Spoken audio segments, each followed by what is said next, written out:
Berdoa selesai. Baik, pada pertemuan kali ini, sebelum saya memasuki ke rencana pembelajaran semester, perlu kita ketahui bahwa hari ini adalah materi pembelajaran auditing 1.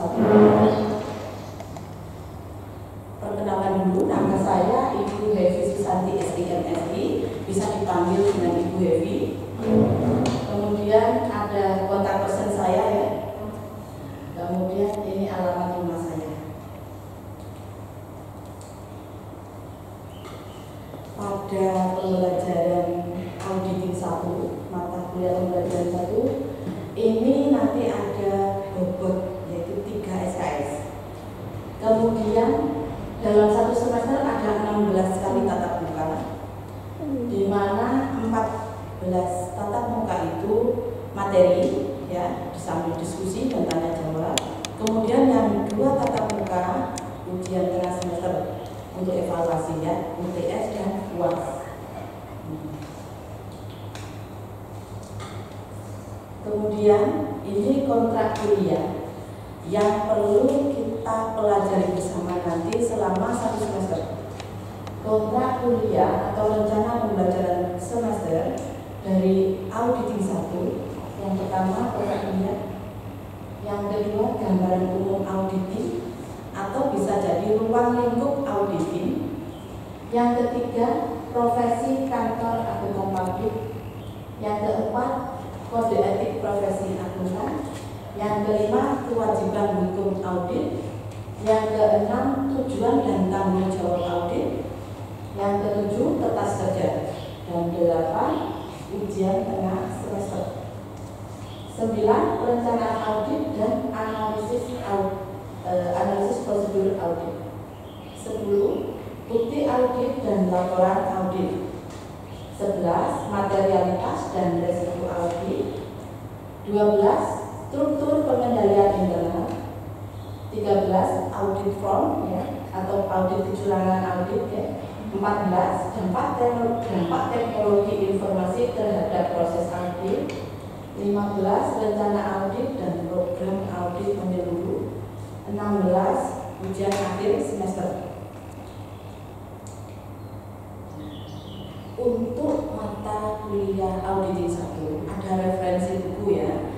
Nah, ini ada Alvin, Aren, kemudian bisa menggunakan Sukrisno Agus, ada pemeriksaan akuntansi 1, kemudian juga ini ada IAPI ya, Institut Akuntansi Publik Indonesia, nanti bisa dibuat referensi juga. Kemudian ini bisa digunakan untuk beberapa. Kemudian ada referensi tambahan ya. Mungkin panjenengan tidak punya buku ini yang saya sebutkan, tapi di rumah punya M. Suud boleh, Mulyadi boleh, M. Yusuf Haryono juga boleh, masih banyak lagi bukunya ya. Kita gunakan bersama. Kemudian pada pembelajaran kali ini ada kriteria penilaian daripada nanti akhir tiap 3 bulan sekali di UTS itu ya. Ini adalah penilaian untuk semua dosen. Nanti kita terapkan di mana. Kemudian nanti ketika di UAS juga sama ya, mulai akhir. Ini ada kriteria penilaian digunakan sebagai pedoman penilaian, ada absensi atau keaktifan ya. Kemudian ada diskusi, bobotnya 10%. Kemudian tugas kelompok, tugas mandiri, UTS dan UAS. Untuk mendapatkan RPS saya ya, rencana pembelajaran semester itu ada RPS-nya, bisa nanti membuka Google Classroom untuk mendapatkan materi ini. Demikian, terima kasih. Assalamualaikum warahmatullahi wabarakatuh.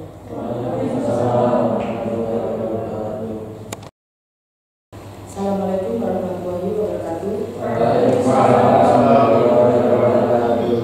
Pada pertemuan kedua kali ini, silakan dipimpin Ibu dulu sebelum memasuki materi saya. Sebelum kita memulai perkuliahan pada hari ini, mari kita berdoa sesuai dengan kepercayaannya masing-masing. Berdoa dimulai.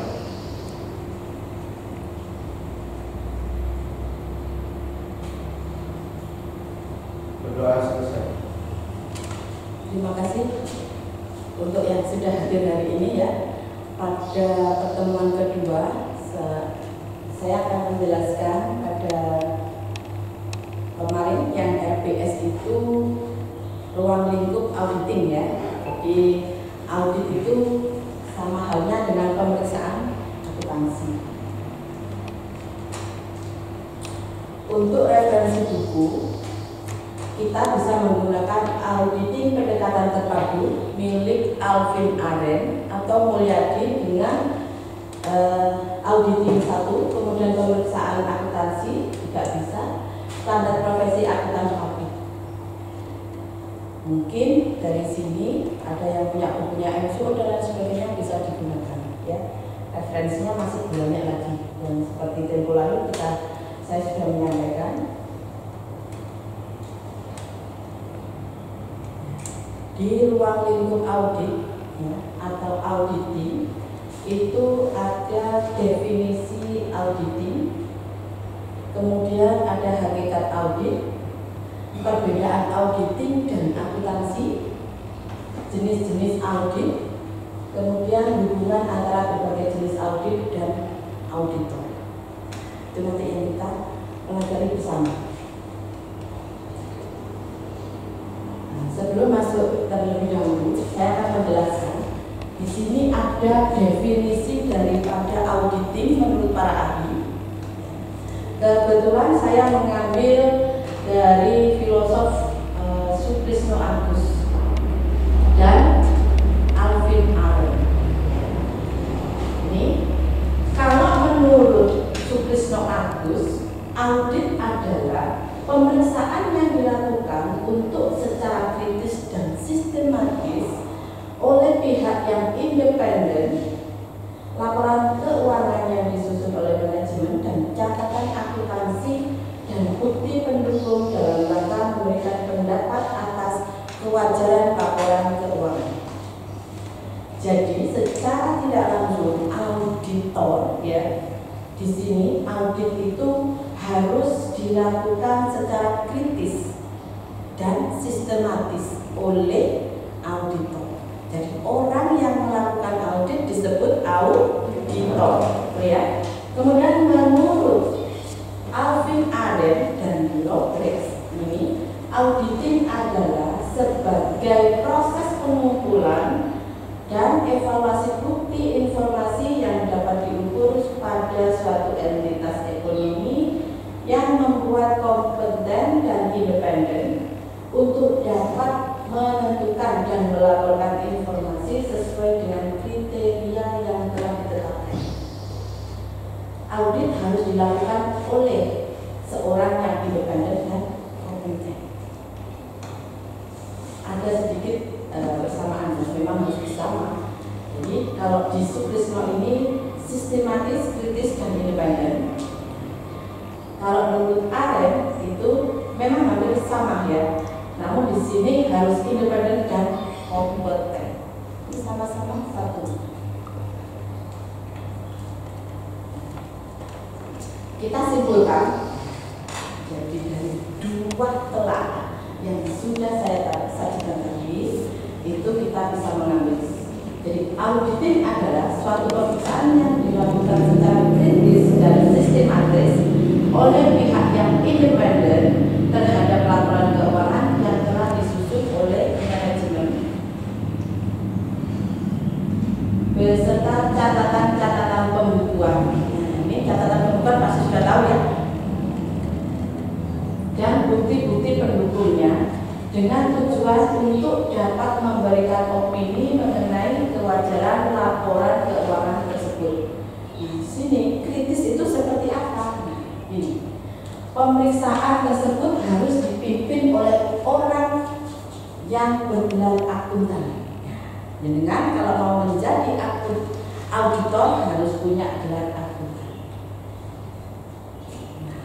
dan mempunyai izin praktek dari Menteri Keuangan. Jadi KAP itu tidak sembarangan berdiri ya. Kalau nggak punya izin berarti ilegal. Kemudian harus sistematis. Nah, sistematis itu akuntansi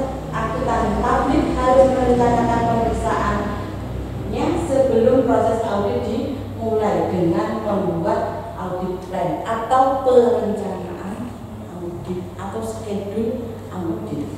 Jadi ada tahap pertama, tahap kedua itu kita sampai terjun di lapangannya itu seperti apa, sampai mendapatkan bukti-bukti dan membuat kontrak kerja dengan klien yang akan diaudit perusahaan gitu ya.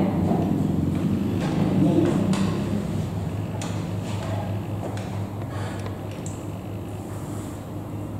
Di sini ada perbedaan pemeriksaan akuntansi dengan akuntansi. Untuk pemeriksaan akuntansi yang audit dilakukan oleh akuntan pabrik atau auditor dengan berpedoman pada standar profesi akuntan pabrik. Pemeriksaan dilakukan terhadap laporan keuangan terus sampai ke bukti-bukti dasar. Jadi kalau pemeriksaan akuntansi, laporan keuangannya itu dimulai dari jurnal sampai kertas kerja itu ya, itu semua diperiksa. Di laporan keuangan tidak ada pengecualian. Kemudian kalau akuntansi, ya, jadi tadi mohon maaf ada salah. Akuntansi itu dilakukan oleh pegawai suatu badan usaha yang berpedoman pada SAK standar akuntansi keuangan. Kemudian bersifat konstruktif karena dimulai dari bukti-bukti pembukuan, jurnal, buku besar, neraca saldo sampai menjadi laporan keuangan. Jadi perbedaan ini sangat mendasar ya. Jadi audit dengan akuntansi inilah yang membedakan. Kemudian Anda pasti sudah tahu ya kalau ini ada perbedaan auditing dengan akunting ya, akuntansi akunting. Yang pertama ini ada transaksi yang mempunyai nilai uang. Jadi kalau accounting itu berbalik ke kanan, sedangkan kalau auditing menganalisa kanan ke kanan. Ke kiri ya, maaf. Nah ini ada bukti transaksi. Kemudian ada spesialis jurnal, di mana kita membukukan bukti-bukti dari setiap transaksi tadi. Kita analisis, kita masukkan ke masing-masing bukunya. Kemudian ada general ledger, dilanjut dengan balance, kemudian worksheet, ya, kertas kerja, sampai pada laporan keuangan. Mengapa perlu audit?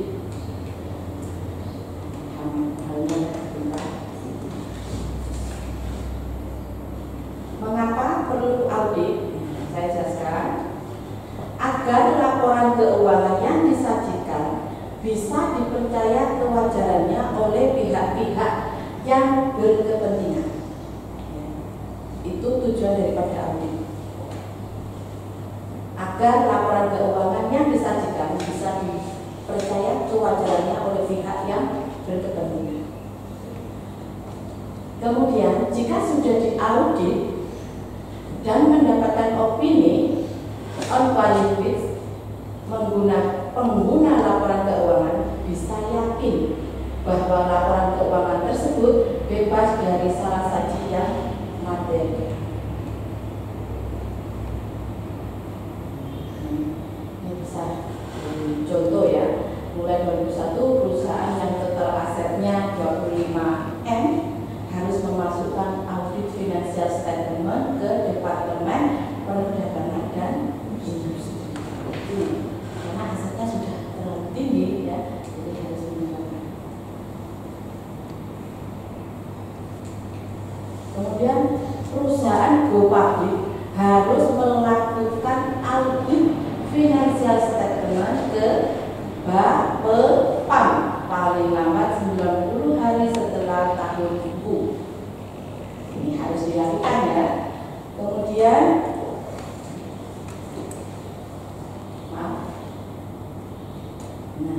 lebih dipercaya oleh jenis audit.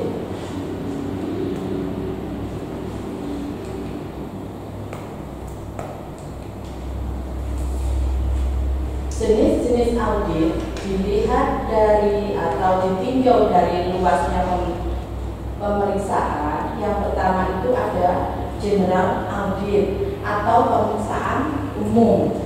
Nah, suatu pemeriksaan atas laporan keuangan yang dilakukan oleh KAP ya, oleh Kantor Akuntan Publik, independen dengan tujuan untuk bisa memberikan pendapat mengenai kewajaran laporan keuangan secara keseluruhan sesuai dengan standar pemeriksaan akuntan publik dan kode etik akuntan Indonesia. Ini nanti bisa di-download ya untuk kode etik akuntan Indonesia dan standar pemeriksaan, itu ada bukunya. Baik, dari penjelasan tadi ada yang mau ditanyakan? Baik, Anissa. Jadi pertanyaan saya, syarat apa saja yang diperlukan untuk menjadi auditor? Baik. Syarat utama menjadi auditor. Tadi saya sudah menjelaskan daripada pengertian auditor dan audit. Nah, syaratnya menjadi auditor adalah berakal sehat, ya, kemudian independen, ya, kritis, kemudian kompeten.